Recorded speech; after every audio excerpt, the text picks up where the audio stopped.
Hey guys, so it's been a while since I've done one of these videos, and unfortunately this is an on the bench redundancy edition.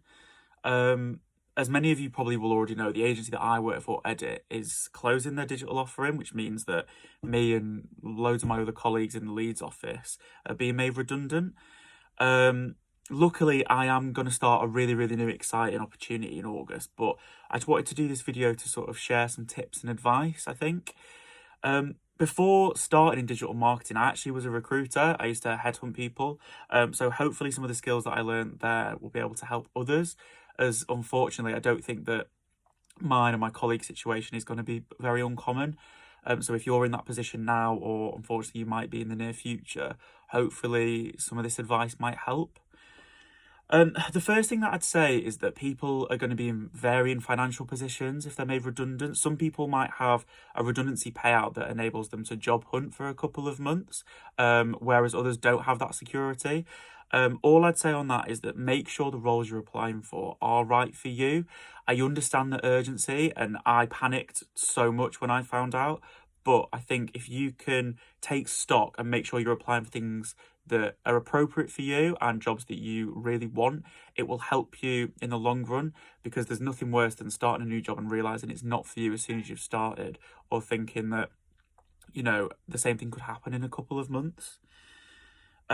I'd also say, as well as using tools like LinkedIn and Indeed and, other job boards to find roles, create a list of companies that you've wanted to work for, or you think you'd be a good fit for, or even companies that you just really think you could add value to.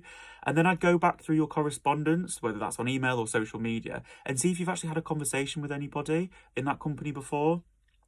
As much as you'll probably have to apply, through a CV or an application, if you can get a foot in the door through someone you've already spoken to or someone you might know, that's 9 times out of 10 gonna stand you in good stead. And I often find that people remember a conversation, they'll remember a face, and they might remember that more than a CV. So I definitely utilize that. And sort of touching on that as well, I wouldn't be afraid to use social media.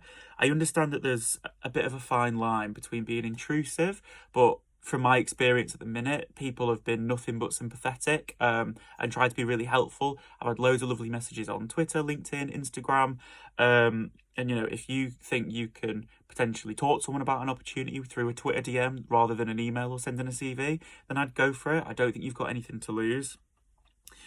Obviously, whilst you're job hunting as well, I would try your best to take time to invest in yourself, whether that's looking at maybe freelance opportunities or even just working on your personal brand. I know Saffron Shergill is doing a really good webinar this afternoon about working on your personal brand and the benefits of it. And also there's great content from Kirsty Hulse about things like negotiating your salary.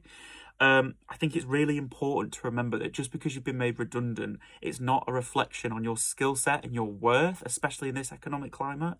So don't go in to a process or a conversation, thinking that you're not worth what you are, or your talent isn't worth what you thought it was because you've been made redundant. That's not the case at all. I've also had a lot of messages off people, graduates mainly. I am a mentor at the University of Leeds, which I suppose is why people have reached out. But my advice to graduates who've maybe just graduated and are worrying about getting a job in this kind of market, and this climate at the minute, is just know your worth still. Try and absorb as much PR knowledge, if PR is what you want to go into, as you can. There's accounts on Twitter such as Digital PR Examples, and there's a new one that's come out called Digital PR Inspiration, which is really good. Even just following things like that can really help. And also know your worth in terms of creativity. I think there's a lot of discussion about how you can teach people the skills to be able to outreach. You can sort of train someone to become a PR strategist, but you can't train creativity. And just because you're a grad and you might not have years of experience over someone else, if you can understand your own creativity and be able to demonstrate that, I think that's really important, and that's your unique selling point. So never underestimate that at all.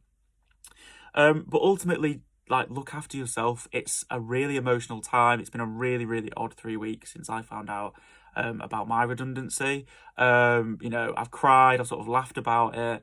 It's been a real weird one. So make sure you're taking the time to sort of take stock, remember your own worth, and remember that things will be all right. Make sure you check in on your mental health and try and seek opportunities to talk about it if you need to be, or seek help.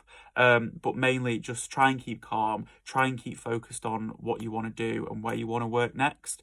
And hopefully then your next steps in your career will sort of come to fruition.